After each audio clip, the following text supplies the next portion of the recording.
Hallelujah, hallelujah, hallelujah, hallelujah, hallelujah. Hallelujah.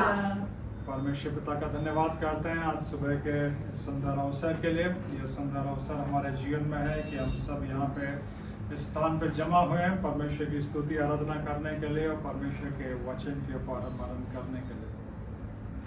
मेरे प्रियो, हर इबादत का सबसे अहम हिस्सा होता है परमेश्वर का वचन, परमेश्वर के वचन को पढ़ना, सुनना और उसके ऊपर मनन करना।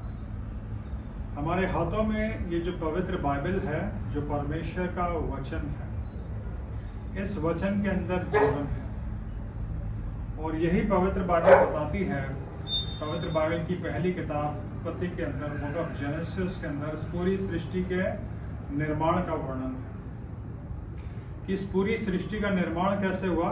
परमेश्वर के वचन से परमेश्वर ने कहा और बनता चला गया। बुक ऑफ जेनेसिस चैप्टर 1 में इस बात का वर्णन है कि जब पृथ्वी बेडौल और सुनसान पड़ी थी, परमेश्वर का आत्मा उसके ऊपर मंडलाता था, गहरे जल के ऊपर और बेडौल और सुनसान पृथ्वी के ऊपर परमेश्वर का आत्मा मंडलाता था, न जाने कितने वर्ष तक। परमेश्वर ने पृथ्वी की रचना तो आदि में ही कर दी थी। यहाँ मैं आपको ये बात भी बता दूं कि आदम से लेके और अभी तक जो है वो 6000 ईयर करीब होने जा रहे हैं, लेकिन पृथ्वी की रचना परमेश्वर ने बहुत पहले कर दी थी। आदि में ही परमेश्वर ने आकाश और पृथ्वी की रचना कर दी थी। उसके बाद एक बहुत बड़ा लंबा टाइम गैप आया था, उसके ऊपर आज हम मनन नहीं करेंगे, लेकिन परमेश्वर के वचन के महत्व को बताने के लिए मैं इस चीज़ को के ऊपर थोड़ा सा प्रकाश डाल रहा हूँ। इससे पहले कि हम आज के वचन के ऊपर जाएं, कि जब वो स्थिति थी, जब गहरा जल था, अंधियारा था, पृथ्वी बेडौल और सुनसान पड़ी थी, परमेश्वर ने जैसे ही वचन बोला तो निर्माण शुरू हुआ, रिक्रिएशन शुरू हुआ, और पृथ्वी जो बेडौल और सुनसान पड़ी थी वो वापस से सुंदर हुई। परमेश्वर के इस वचन में ये सामर्थ्य है। हमारे घरों के अंदर ये जो पवित्र बाइबल है, जो परमेश्वर का वचन है, जब इस पवित्र बाइबल को हम उठाते हैं और उसके वचनों को हम पढ़ते हैं, तो ये हमारे जीवन के अंदर परमेश्वर का जो वचन है वो निर्माण करता है। इस वचन के अंदर क्रिएटिंग पावर है। इस बात को हमें समझना है। तो परमेश्वर का वचन जब भी हम सुनते हैं, पूरे मन से सुने, पूरे ध्यान से सुने, उसको अपने अंदर लें, अपने मन में लें, अपने जीवन में लें और उसको काम करने दें अपने, क्योंकि इस वचन के अंदर क्रिएटिंग पावर है। इस संसार के अंदर, संसार की परिस्थितियों के अंदर, क्योंकि आजकल चारों तरफ संसार में बड़ा अंधकार है, बड़े बुरे लोग हैं, है ना। बहुत सी बार हमारा जीवन इस संसार की कई बातों से विचलित होता है, लेकिन जब हम परमेश्वर के वचन में आते हैं, इस परमेश्वर के वचन में प्रकाश है। परमेश्वर के वचन का प्रकाश हमारे अंदर का सारा अंधकार दूर करता है। जितना परमेश्वर का वचन हमारे अंदर जाएगा, संसार का अंधकार हमारे अंदर से बाहर निकलेगा, अंधकार हमारे अंदर से बाहर निकलेगा, हर कमजोरी हमारे अंदर से बाहर निकलेगी। परमेश्वर के वचन में चंगाई है, परमेश्वर के वचन में जीवन है। इसलिए मेरे प्रियो, जितना हो सके परमेश्वर का वचन पढ़िए, परमेश्वर का वचन सुनिए और उसके बाद परमेश्वर के वचन के ऊपर मनन करिए। इस परमेश्वर के वचन के अंदर जीवन की सामर्थ्य है कि परमेश्वर का वचन जीवन देता है। इस परमेश्वर के वचन में निर्माण करने की सामर्थ्य, क्रिएटिंग पावर है ना। और जब लगातार हम परमेश्वर के वचन को पढ़ते हैं, तो ये परमेश्वर का वचन निर्माण करता है हमारे जीवन का, परमेश्वर की इच्छा के अनुसार। हमारा जीवन परमेश्वर की इच्छा के अनुसार बनता चला जाता है। आज जबकि एक न्यू बिगिनिंग है, एक नई शुरुआत है, हम परमेश्वर के वचन की सबसे आशीषित पुस्तक से इस न्यू बिगिनिंग को शुरू करें। परमेश्वर के वचन में पवित्र आत्मा की सामर्थ्य और अगुवाई से जो 66 पुस्तकें रखी गई हैं, हर पुस्तक का हर अध्याय, हर आयत हमारे उद्धार के लिए और हमारी आत्मिक उन्नति के लिए। पर परमेश्वर के वचन में ये प्रकाशित वाक्य की किताब एक ऐसी पुस्तक है जिसपे पढ़ने वाले को आशीष लिखी हुई है, सुनने वाले को आशीष लिखी हुई है, मानने वाले को आशीष। आमीन। जब सुनैना ने पढ़ा, इसके जीवन को आशीष मिली। हम सब ने सुना, हम सबको आशीष मिली। और आज हम सब इस बात पे मनन करेंगे और हम सब मानते हैं इन वचनों को, तो हमारा जीवन आशीषित। तो इस न्यू बिगिनिंग की शुरुआत हम इस धन्य और आशीषित पुस्तक से करेंगे जिसका नाम बुक ऑफ रेवलेशन है, प्रकाशित वाक्य है। और इसकी कई प्रमुख घटनाओं के ऊपर, प्रमुख बातों के ऊपर हम मनन करेंगे आज भी और आने वाले समय के अंदर भी। पहले अध्याय की 8 आयतें अभी हमारे सामने पढ़ी गई, आज इन्हीं के ऊपर हम थोड़ा सा मनन करेंगे। और इससे पहले कि हम मनन करें, थोड़ा सा बैकग्राउंड मैं आपको बता दूं इस पुस्तक का, कि प्रभु यीशु मसीह जब इस संसार में थे और उन्होंने अपनी सेवकाई को शुरू किया, परमेश्वर के काम को शुरू किया, तो उन्होंने अपने जिन 12 शिष्यों को चुना था, उनमें से जो सबसे प्रिय शिष्य उनके थे वो यूहन्ना थे। और उन्हीं यूहन्ना को प्रभु यीशु मसीह ने ये प्रकाशित वाक्य दिया। इसको जब आप शुरू से लेकर आखिर तक पढ़ेंगे तो कई बार लोगों का कहना है कि पुस्तक समझ में नहीं आती है क्योंकि एक विशेष भाषा और शैली में लिखी हुई है, लेकिन इस किताब का जो नाम ही है प्रकाशित वाक्य, रेवलेशन, जिसका मतलब होता है पर्दा हटाना, है ना, पर्दा हटाना या पर्दा उठाना। तो परमेश्वर ने, प्रभु यीशु मसीह ने आने वाली बातों के ऊपर से पर्दा हटाते हुए, पर्दा उठाते हुए इस प्रकाशित वाक्य को, इस रेवलेशन को अपने शिष्य को दिया, यूहन्ना को, कि आने वाले समय में ये सारी बातें होने वाली हैं। क्योंकि पवित्र बाइबल ये बताती है कि ये हमारे परमेश्वर का स्वभाव है, उसका नेचर है, वो कोई काम बिना बताए नहीं करता। कोई भी प्रमुख घटना, कोई भी बड़ी बात जो संसार के ऊपर होने वाली होती है, परमेश्वर उसको करने से पहले अपने लोगों को बताता है। ये परमेश्वर का स्वभाव है, ये परमेश्वर का नेचर है, जो आने वाले समय में और अधिक हम परमेश्वर के वचन से जानेंगे। तो जब प्रभु यीशु मसीह के साथ चलते हुए प्रार्थना के द्वारा और हम इस किताब को पढ़ते हैं, तो प्रभु यीशु मसीह इस बुक के रेवलेशंस को भी हमारे ऊपर प्रकट करते हैं। आज हम कुछ खास बातों को इसके ऊपर मनन करेंगे। जब यूहन्ना इस रेवलेशन को कलीसिया को देते हैं, ये एक ऐसा समय था जब कलीसिया के ऊपर बड़ा सताव हो रहा था, बड़ा परसिक्यूशन हो रहा था, बड़ा सताव और बड़े परसिक्यूशन से कलीसिया गुजर रही थी। और ये जो यूहन्ना है, ये भी एक सताव का सामना कर रहे थे। इनको पहले जान से मारने की कोशिश की गई, पर जब विरोधी लोग इनको नहीं मार पाए तो एक पतमस नामक टापू पे इनको कैद कर दिया। उस टापू पे ये अकेले थे और ये सोच रहे होंगे शायद अब लाइफ ऐसी निकलेगी, जीवन ऐसे ही निकलेगा। पर उसी टापू के ऊपर आके प्रभु यीशु मसीह ने इनको अपना दर्शन दिया और प्रभु यीशु मसीह इनको हेवन में ले गए, स्वर्ग में ले गए, इनकी आत्मा को, और आने वाली सारी बातें दिखाई। नए नियम के अंदर आप पहले चारों से समाचारों को आप पढ़ोगे, मत्ती, मरकुस, लूका, यूहन्ना, तो कहीं पे यूहन्ना के कई बड़े कामों का जिक्र या वर्णन नहीं है। जिस खास मकसद के लिए परमेश्वर ने यूहन्ना के जीवन को रचा था, वो ये था कि यीशु मसीह ने उनको अपना रेवलेशन दिया, अपना प्रकाशन। और कब? जब यूहन्ना को लग रहा होगा कि अब तक सारा जीवन ऐसे ही निकलेगा। तो ये किताब शुरुआत में एक बहुत बड़ा मैसेज, एक बहुत बड़ा दर्शन हमें देती है कि हमें जीवन में कभी भी निराश नहीं होना है ना। जब भी कभी अभी लगे कि भाई अब क्या होगा, क्या जीवन ऐसे ही चलेगा, हो सकता है उसी पल परमेश्वर प्रभु यीशु मसीह आके हमें अपने जीवन का सबसे बड़ा मकसद। हालेलुया, आमेन। यूहन्ना जब बिल्कुल पतमस नाम के टापू पे कैद थे, यीशु मसीह वहां पे आए और उनको अपना रेवलेशन दिया, उनको अपना प्रकाशन दिया, उनको अपना प्रकाशित वाक्य दिया। तो जब तक ये जीवन है, परमेश्वर इस जीवन को कुछ भी कर सकते हैं, परमेश्वर इस जीवन में कोई भी बदलाव कर सकते हैं, परमेश्वर इस जीवन को अपनी सामर्थ्य से भर के अपनी महिमा के लिए इस्तेमाल कर सकते हैं। हमें अपने परमेश्वर के ऊपर पूरी तरह से विश्वास है। फिर जब इन भविष्यवाणी के वचनों को यूहन्ना बताते हैं कलीसिया को, तो एक ब्लेसिंग्स के साथ इसकी शुरुआत करते हैं। वो कहते हैं कि तुम्हें अनुग्रह और शांति मिलती रहे। 2 ब्लेसिंग्स हैं, ग्रेस और पीस। इन दोनों की हमें बहुत जरूरत है, हर जीवन को बहुत जरूरत है, परमेश्वर के मानने वालों को बहुत जरूरत है। अनुग्रह, जिसका मतलब होता है अनडिजर्व फेवर, ग्रेस, जिसका जो वर्ड मीनिंग होता है अनडिजर्व फेवर। आज हम इस लायक नहीं थे कि हम यहाँ पे जिंदा रह पाते। पिछले तमाम दिनों में जो कुछ भी हुआ संसार के अंदर, परमेश्वर ने उन सब से हमें बचा के रखा। आज हम सब यहाँ पे जिंदा हैं, क्यों? परमेश्वर का अनुग्रह है।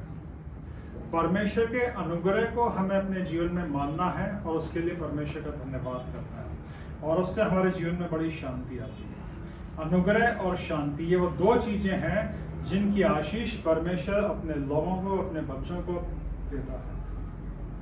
और इस आशीष को आज की इस इबादत में आप लेके जाएं अपनी पर्सनल लाइफ में, अपने घर के लिए, अपने परिवार के लिए। यीशु मसीह का, परमेश्वर पिता का अनुग्रह आप सबके ऊपर, आप सबके जीवन के ऊपर, परमेश्वर की शांति आप सबके जीवन में हमेशा बनी रहे। Amen. परमेश्वर का अनुग्रह हम में से हर एक के जीवन के ऊपर है और परमेश्वर के अनुग्रह में हम बने रहें और परमेश्वर के अनुग्रह में हम और बढ़ते चले जाएं, ये परमेश्वर Yes, की इच्छा है। Lord. Amen. और परमेश्वर की शांति में हम में से हर एक का जीवन बना है। परमेश्वर की जो शांति है, परमेश्वर का जो पीस है, वो सिर्फ परमेश्वर ही देता है। इस संसार की किसी भी बात से शांति नहीं मिलती। संसार की कोई चीज, संसार का कोई व्यक्ति, संसार की कोई बात हमें शांति नहीं दे सकती।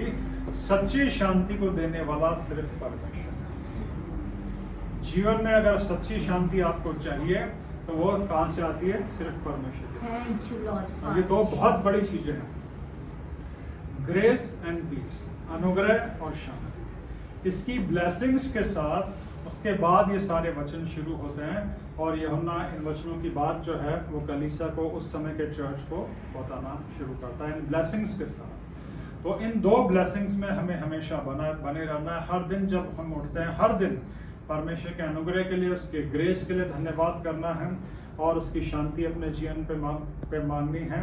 और परमेश्वर के सभी भक्त लोग जब परमेश्वर के अनॉइंटेड याजक, प्रीस्ट लोग जब ब्लेस करते हैं तो अनुग्रह और शांति की ब्लेसिंग देते हैं। तो आप सबके ऊपर भी परमेश्वर का अनुग्रह, परमेश्वर की शांति हमेशा बनी रहे। Amen. फिर यीशु मसीह के बारे में यूहन्ना यहाँ पे बताते हुए कहते हैं कि वो हमसे प्रेम रखता है। एक बहुत सुंदर संदेश इसके पहले अध्याय के अंदर ही है और वो है प्रभु यीशु मसीह का प्रेम। पूरी जो बाइबल है वो क्या है? परमेश्वर के प्रेम का संदेश। बाइबल की गोल्डन वर्स जॉन 3:16 क्या बताती है? परमेश्वर के प्रेम। प्रेम, लव एक ऐसी पावर है, प्रेम एक ऐसी सामर्थ्य है जिससे हर एक जीवन बदल सकता है। प्रेम के अंदर बड़ी सामर्थ्य होती है। जब इंसान को ये एहसास होता है कि नहीं, कोई मुझसे प्रेम करता है तो उसको बड़ा अच्छा लगता है। तो उस समय की कलीसिया जो बड़े सताव का, बड़ी परेशानी का सामना कर रही थी, यीशु मसीह से वचन पाके, परमेश्वर से सामर्थ पाके यूहन्ना उनको बताता, उनको रिमाइंड कराता, उनको याद दिलाता है कि अरे यीशु मसीह हमसे प्रेम करता है। ये संसार हमसे बैर करता है तो क्या हुआ? यीशु मसीह तो हमसे प्रेम करता है, परमेश्वर तो हमसे प्रेम करता है। इस संसार के अंदर हमें कहीं प्रेम ना मिले, अब मिलेगा भी कि संसार के लोग संसार की चीजों के पीछे भाग रहे हैं, उनको संसार चाहिए, उनको संसार की धन दौलत चाहिए। पर यीशु मसीह हमसे प्रेम करता। प्रेम कैसे करता है?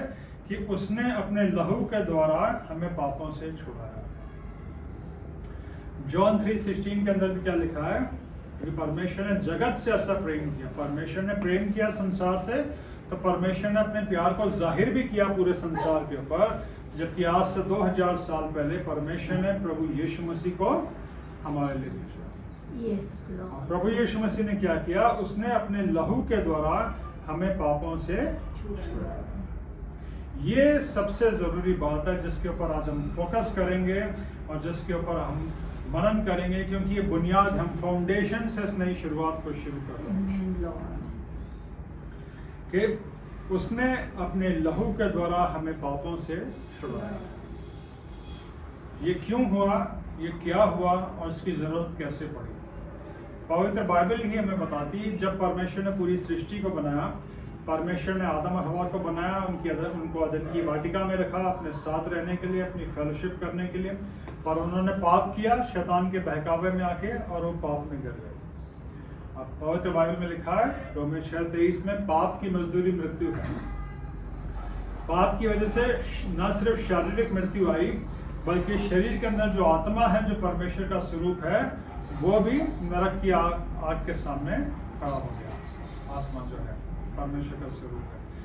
और पवित्र बाइबल बताती है परमेश्वर इतने प्रेमी है, महान है, अनुग्रहकारी है। परमेश्वर नहीं चाहते थे कि कोई भी व्यक्ति नाश हो, कोई भी जीवन नाश हो, कोई भी आत्मा नाश हो। इसलिए परमेश्वर ने आज से 2000 साल पहले प्रभु यीशु को संसार में भेजा।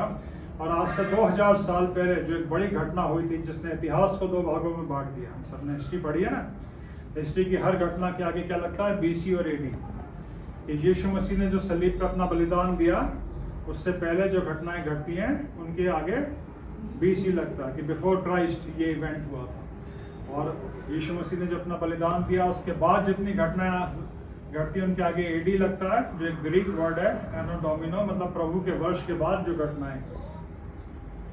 तो संसार के सारे इतिहासकार इस बात पर सहमत हैं कि प्रभु यीशु मसीह का संसार में आना और हमारे पापों के लिए सलीब पर अपनी जान देना, वो इस संसार में मानव जाति के इतिहास की सबसे बड़ी घटना थी। और उस सबसे बड़ी घटना की वजह से इतिहास दो भागों में बढ़ता है। क्यों थी वो पवित्र बाइबल हमें बताती है कि उसने अपने लहू के द्वारा हमें पापों से छुड़ाया है।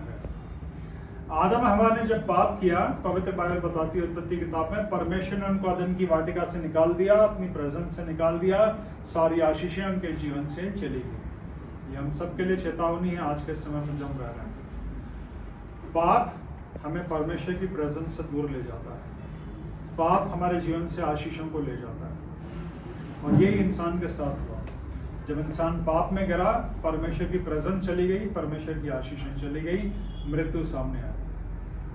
और परमेश्वर नहीं चाहता था कि कोई भी इंसान उसी हालत में रहे, इसलिए परमेश्वर ने यीशु मसीह को संसार में भेजा और यीशु मसीह ने हमारे सारे पापों को अपने पर ले लिया।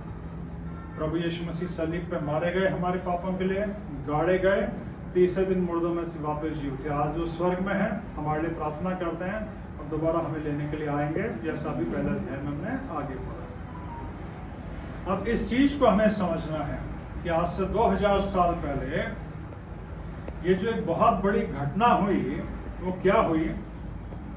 स्वर्ग से प्रभु यीशु मसीह इस पृथ्वी पे आए और इस पृथ्वी पे रह रहे हर इंसान के लिए, मेरे और आपके लिए भी प्रभु यीशु मसीह ने अपना बलिदान सलीब पे दिया। प्रभु यीशु मसीह ने सलीब पर अपना लहू बहाया। क्यों? क्योंकि पाप की वजह से हर इंसान नरक की तरफ जा रहा था, नरक की आग की तरफ जा रहा था। पाप की वजह से हर इंसान की मृत्यु के बाद उसकी आत्मा को नरक की आग में जाना था। पर यीशु मसीह ने जो अपना लहू बहाया सलीब पे, तो पापों का जो दाम है, कीमत है, वो यीशु मसीह ने चुका दी। और यीशु मसीह ने परमेश्वर पिता से कहा कि इस पापी इंसान के लिए अब मैं मर रहा हूं, अब इस इंसान को माफ कर दो। और हर इंसान को माफी पाने के लिए जो करना हो, क्या करना है? सिर्फ अपने सच्चे मन से पश्चाताप करना। आप में से कोई जन निकालिए पहला यूहन्ना, उसका पहला अध्याय और उसकी 9 आयत पढ़िए। नए नियम की पत्रियों में पीछे पहला यूहन्ना, इसका पहला अध्याय। अपने पापों को मान ले तो वह हमारे पापों को क्षमा करने और हमें सब अधर्म से शुद्ध करने में विश्वास योग्य और धर्मी है। आमीन। एक बार फिर से पढ़िए सर, जोर से पढ़िए। यदि हम पापों को मान ले तो हमारे पापों को क्षमा करने और हमें सब अधर्म से शुद्ध करने में विश्वास योग्य और धर्मी है। हालेलुया। आमीन, हालेलुया। तो वचन क्या बताता है? हर इंसान को पापों की क्षमा प्राप्त करने के लिए क्या करना है? अपने पापों को मान लेना है। किसके सामने? यीशु मसीह। यीशु मसीह के सामने। क्यों? क्योंकि यीशु मसीह ने ही हमारे पापों के लिए सलीब पे अपनी जान। तो यदि हम अपने पापों को मान लें तो वचन क्या कहता है? वो हमारे सारे पापों को माफ करने में, शुद्ध करने में विश्वास योग्य और धर्मी है। और इसीलिए यहाँ पे वचन में लिखा है कि उसने अपने लहू के द्वारा हमें पापों से छुड़ाया। पापों की क्षमा लहू बहा के होती है। पुराने नियम की व्यवस्था ये कहती है कि पुराने नियम में कोई पाप करता था तो वो मेमने का बलिदान करता था।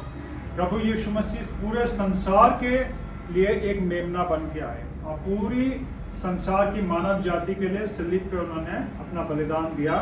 ये पवित्र बाइबल की जो सबसे आशीषित और सामर्थी पुस्तक है, प्रकाशित वाक्य, ये भी भविष्यवाणियों को बताने से पहले इस बुनियादी चीज को रिमाइंड कराती है कि परमेश्वर आपसे प्यार करता है, प्रभु यीशु मसीह आपसे प्यार करता है। इतना प्यार करता है कि परमेश्वर आपसे इतना प्यार करता है कि परमेश्वर ने आपके जीवन को बचाने के लिए यीशु मसीह को दिया।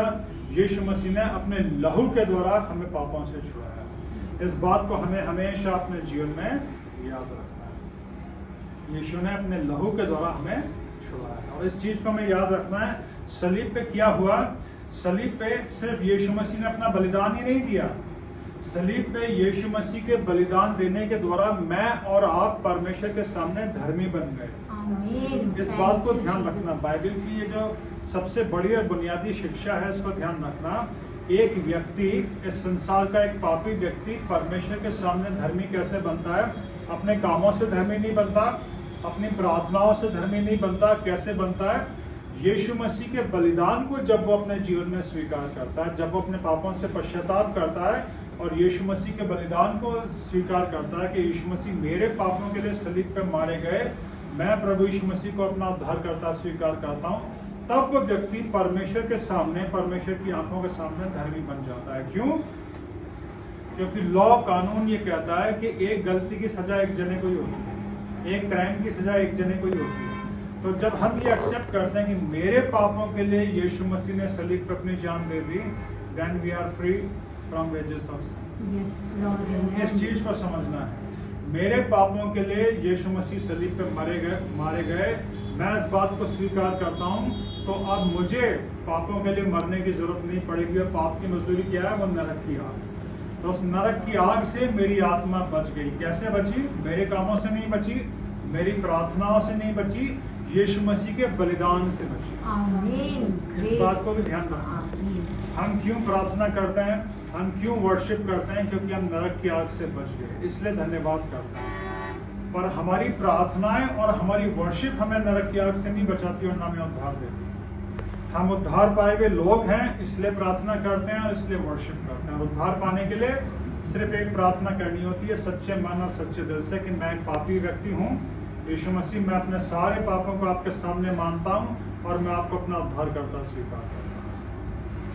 ये दुआ, ये प्रार्थना अगर आपने दिल से, मन से करी है, तो आपकी आत्मा नरक की आग से सुरक्षित है। और इस पूरे संसार के अंदर जो यीशु मसीह का प्रचार किया जाता है, वो इसीलिए किया जाता है कि संसार का हर व्यक्ति, उसकी आत्मा नरक की आग से बचे। ये परमेश्वर की इच्छा है कि संसार के हर एक व्यक्ति की आत्मा नरक की आग से बचे। इसीलिए यीशु मसीह का सुसमाचार इस पूरे संसार में फैलाया जाता है, यीशु मसीह के सुसमाचार का प्रचार किया जाता है। कि ये इस पूरे संसार को पता चले कि हमारे पापों के लिए परमेश्वर ने एक इतना बड़ा बलिदान दिया। यीशु मसीह ने मेरे और आपके पापों के लिए सलीब पर अपनी जान दी है, सलीब पर अपना बलिदान दिया है। इस बात को हमें हमेशा अपने जीवन में याद रखना। परमेश्वर का अनुग्रह है, परमेश्वर के अनुग्रह से हमने जीवन पाया है, परमेश्वर के अनुग्रह से हमारा जीवन चल रहा है और परमेश्वर के अनुग्रह से ही हमें उद्धार मिला है। उद्धार हमारे कामों के द्वारा नहीं है, उद्धार हमारी प्रार्थना या हमारे धार्मिक जीवन के द्वारा नहीं है। हाँ, परमेश्वर की संतान जब हम बन जाते हैं, तब इस संसार से अलग एक जीवन हमें जीना है, जो वचन और प्रार्थना के द्वारा संभव है। वो जीवन हमें इसलिए जीना है ताकि अब हम परमेश्वर की संतान बन जाए, है ना। अब इस चीज़ को ऐसे समझेंगे जैसे कोई बाहर सड़क पे एक भिखारी है, वो हमारे लिए कोई अच्छा काम करेगा तो वो हमारे परिवार का सदस्य नहीं बन जाएगा। लेकिन जैसे हमारा परिवार है ना, अभी मॉरिस और सुनैना है, ये डोनाल्ड फैमिली का हिस्सा है ना, ये कोई गलत काम भी करेंगे तो परिवार से बाहर नहीं हो जाएंगे। तो ऐसा ही हम परमेश्वर के परिवार में आ जाते हैं जब अपने पापों से पश्चाताप करके यीशु मसीह को अपना उद्धारकर्ता स्वीकार करते हैं। तो ये पूरी पवित्र बाइबल परमेश्वर के परिवार के लिए है, उद्धार पाए हुए लोगों के लिए है, उनके मार्गदर्शन के लिए है कि उद्धार पाने के बाद अब आगे का जीवन उनको कैसे जीना है। और आगे के इस जीवन में, इस संसार के अंधकार में हम निराश नहीं हो जाएं। आने वाले समय में क्या होगा वो सारी बातें हमें पता चलें, उसीलिए यीशु मसीह ने ये अपना प्रकाशित वाक्य अपने लोगों को दिया कि आने वाले समय में इस संसार में क्या कुछ होने जा रहा है। तुम लोग इस बात को जानो, तुम लोग निराश मत हो, है ना। तुम लोग इस बात को जानो, तुम्हें पता रहे कि आने वाले समय में क्या क्या घटनाएं होने वाली है, क्या क्या बातें होने वाली है। लेकिन उन सबसे पहले और सबसे बढ़ के हमें परमेश्वर के अनुग्रह और शांति के लिए उसका धन्यवाद करना है। परमेश्वर के अनुग्रह में, उसकी शांति में बढ़ते चले जाना है। और हमें हमेशा ये याद रखना है कि यीशु मसीह हमसे प्यार करता है। इस संसार के बुरे लोगों की तरफ नहीं देखना है, संसार की बुरी बातों की ओर नहीं देखना है, यीशु मसीह की ओर देखना है। और ये याद रखना है कि यीशु मसीह मुझसे प्यार करता है। ये चीज़ बड़ा बल देगी आपके जीवन को, ये चीज़ बड़ा सामर्थ्य देगी आपके जीवन को कि यीशु मसीह मुझसे प्यार करता है। यीशु मसीह मुझसे इतना प्यार करता है कि यीशु मसीह आसमान छोड़ के इस धरती पे मेरे लिए आया है। यीशु मसीह मुझसे इतना प्यार करता है कि यीशु मसीह ने मेरे पापों के लिए सलीब पे अपनी जान दी। Thank you, Lord. यीशु मसीह मेरे जीवन को सुंदर बनाने के लिए बदसूरत बन गया। सलीब के ऊपर, क्रॉस के ऊपर एक बड़ा डिवाइन एक्सचेंज हुआ, है ना। यीशु मसीह ने हमारे पापों की कीमत को अपने ऊपर ले लिया, हमारी मौत को अपने ऊपर ले लिया, और हमें क्या दिया? हमें अपना जीवन दे दिया। यीशु मसीह कहाँ से आया? स्वर्ग से।